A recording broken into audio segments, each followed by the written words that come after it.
The date, April 18th, 2016. The date which will live in infamy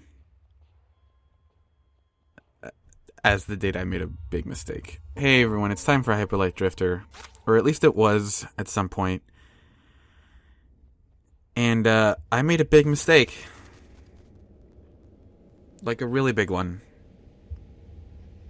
Like a somehow muted my mic audio when I was recording this type mistake. And, well, that sucked because I legitimately think this was the best episode I've ever recorded. Or I guess the best episode I didn't record. I recorded gameplay. Obviously, you'll be able to hear the game. But, yeah, I didn't press record. So at the beginning of this video, I explained that I did a little bit of tinkering around with the game, between recording sessions, trying to find something, trying to, brute force, the solution to the problem we had last time, which was, how do you get that one diamond? And I eventually wandered off of that area and found this area. And I'm, as of right now, like completely undecided whether I'm just going to do voiceover over this episode and call that a day. But I'm leaning towards not doing that. Because, well, okay, so here's the thing. I had a pretty interesting thing to say about the game's difficulty, and because there was this Kotaku update, or this Kotaku story about people arguing over the game and its difficulty, and I went on a whole thing about that. Basically, the crux of it was, well, now I get to summarize my points, was that the game's difficulty seems more centered around these non-combat aspects, as in the main thing they were arguing about was over this medkit thing, where they modified it so that when you go back to a checkpoint, one of those warp points, you no longer recover all of your medkits along with your HP. Which I kind of found was maybe not a good solution to a weird problem the game has, which is a lot of its difficulty doesn't really come from the combat, or at least in my case. I spent a lot of time talking about how the game wasn't super difficult, as I died a whole bunch, which, take that for what it is.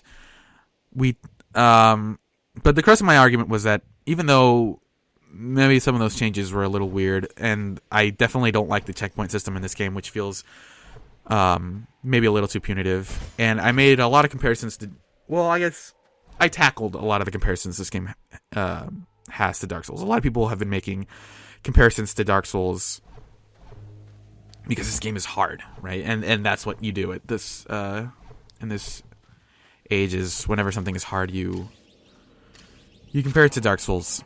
But I don't necessarily know that this game has that much in common with Dark Souls as people think, because for one, this game has more in common with Zelda than Dark Souls, which whatever, the comparisons are strained in that they're all video games are kind of similar. All games of this type are kind of similar, but I think people relating it to Dark Souls is just because it's an easy reference to make. But so the checkpoint system seems not so good in that it has you restart with everything you had when you died, or everything you had when you started the area, right? One of the things I said was that so the bosses act as these choke points for anecdotes, and then I died there. They act as these checkpoints for anecdotes where you take your typical Dark Souls area, and yeah, you started at the same point, but you're going to get to the end in different ways, and people are going to have different experiences about how they got to the boss. And that's fine. That's one of the things that makes those games great, but it's hard to sort of consolidate or relate to the experiences of others when, you know, they went for a different build, they took a different path, so it's hard to talk with other people about your experiences in specific areas of Dark Souls, but bosses act as a way to say, okay, you have a limited area, the enemies' patterns are the same, you're going to encounter them the same way. You know, use that to sort of inform the ways you talk about it with other people. And the thing that Hyper Light Drifter misses a little bit is that you kind of don't have that same level of relatability where I talk about the frog boss and how I didn't know what was the case in terms of retrying him, but people are going to come into it with different levels of medkits, different amounts of health, and so it's harder to make that same sort of like, let's talk about the game and how we did comparatively, because, you know, someone could have gone into that boss with 1 health, or they could have gone into the boss with 5 health, or maybe they beat him in 1 try like I did, you know. So it makes it the way the game controls its difficulty seems maybe less prone to those kinds of things, and I think part of it is attached to its approach to difficulty overall, where you can be in a situation and not really feel like you could have overcome it. So in Dark Souls, if you come upon a secret area and it's really tough and you die a whole lot, or like let's say you get caught off by something and you die, right? You go back to the bonfire, you're stocked up, you're ready to go. You can sort of face it with like, okay, I'm gonna face this with my full strength versus, oh, I stumbled upon this area when I had nothing.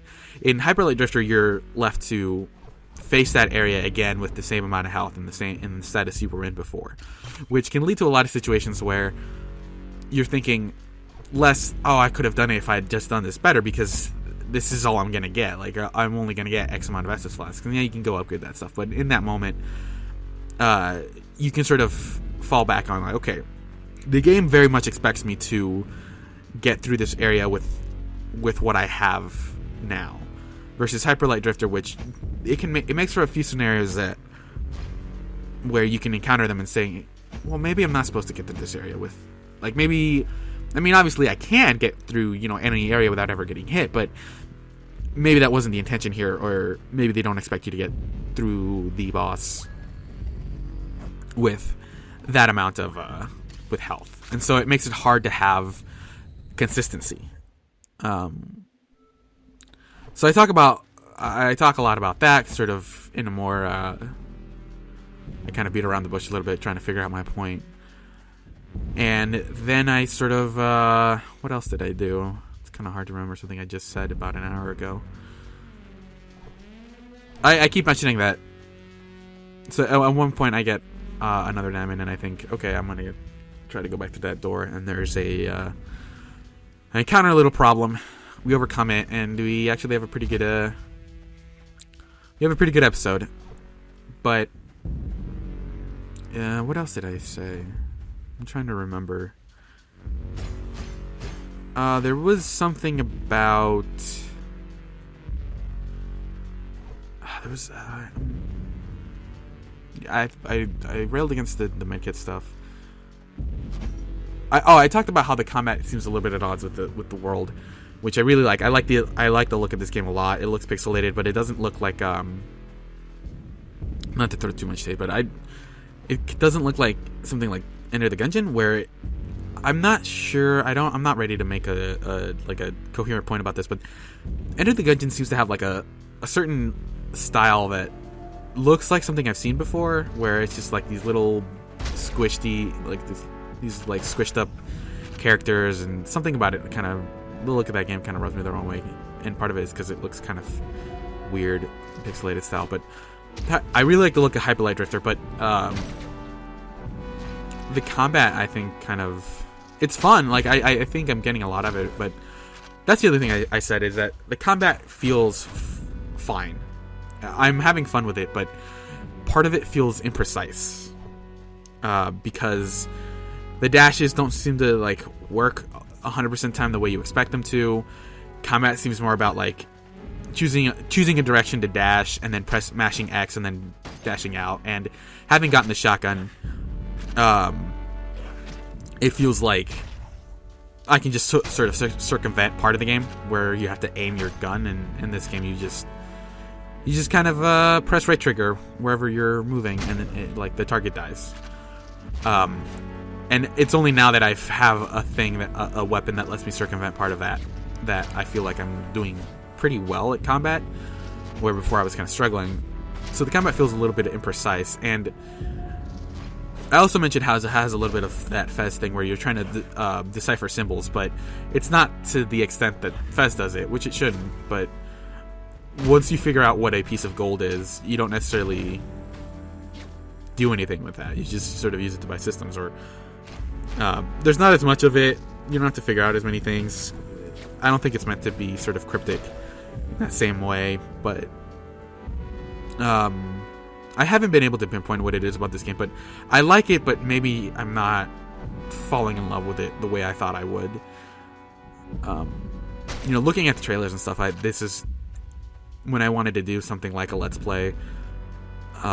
This is a game that jumped out at me quite a bit and said, like, I want to mess around with this game in a Let's Play format and learn how to actually do commentary like this, but it's not going that extra mile for me.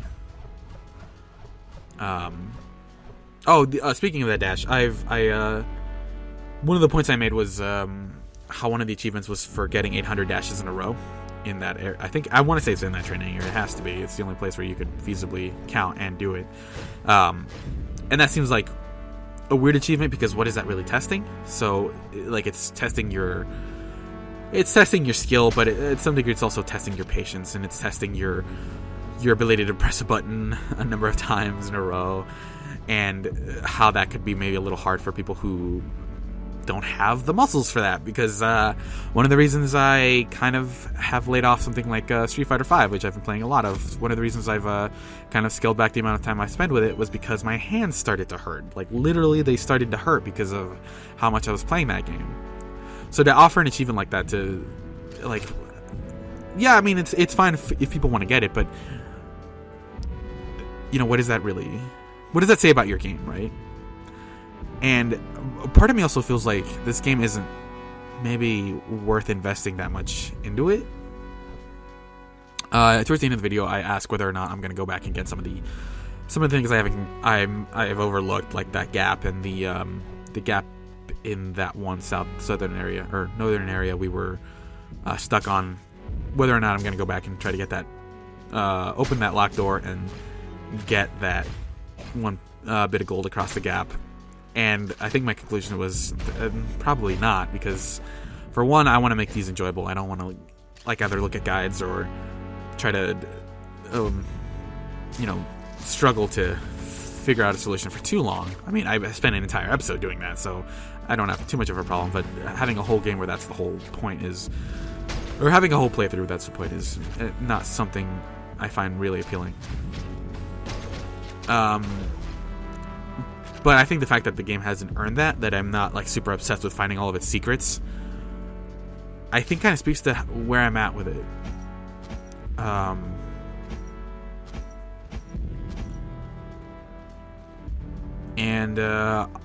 think that's it. The commentary is pretty light in this episode. Besides that rant, there's there's a bit where I realize that there's a certain symbol that means there's a secret nearby, and then at the end of the episode, I use that secret to make a big breakthrough. You'll see what that is by the end of the episode. Other than that, I'm really bummed out that I don't have the audio recorded, because I think it was a pretty solid episode in terms of keeping you guys entertained while I played this game.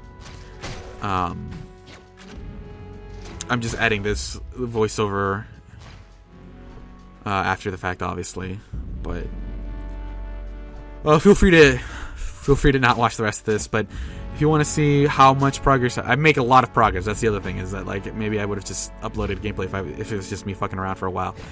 But I make some pretty key progress in this game. I don't want to spoil it now, but I'll recap it in the next episode, what I ended up doing this episode, because obviously this is my fault, and I feel terrible about having not recorded audio, but I think that'll be it for me. Feel free to watch the rest of the episode.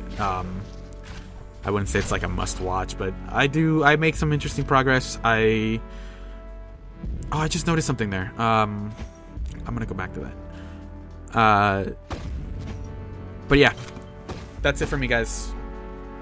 Thanks for watching. Thanks for listening also. Take care.